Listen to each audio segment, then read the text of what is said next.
Çağacıklar yatta saklan, aysam hayvancıklar hakta. Dünya malım, derya ağırın çalım.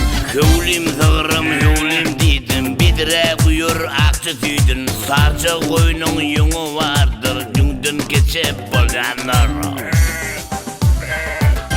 Adam yali duyan attır, adama vefalı ittir. Dağ derede uçan kuşlong, in ulusi bir güttür. Adam yali duyan attır, adama vefalı ittir. Dağ derede uçan kuşlong, in ulusi bir güttür.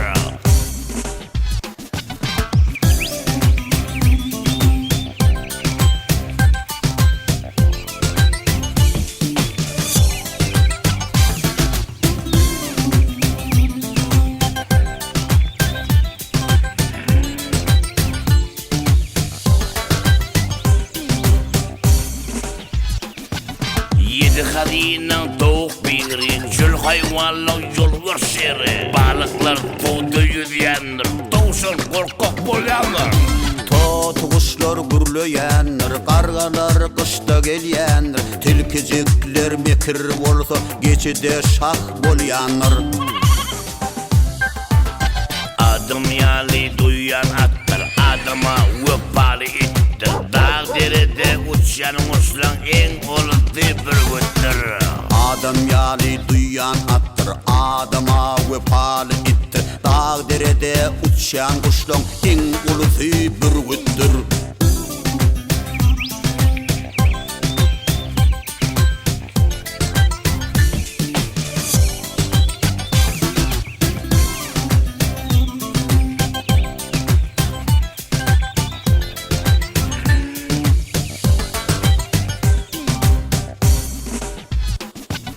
Denizde bolya çarla kuşlar, gökte uçya karlı vası.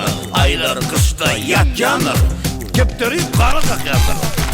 Kısalar pişi halam o, kıştalansan yüren o. Hayvancıkları talan ne? Yoksa siz bilen oynam o.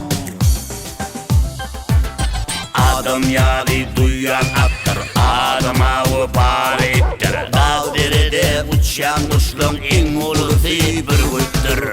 Adam yali duyan attır, adama vefalı ittir. Dağ derede uçan kuşlan en ulusi bir güttür.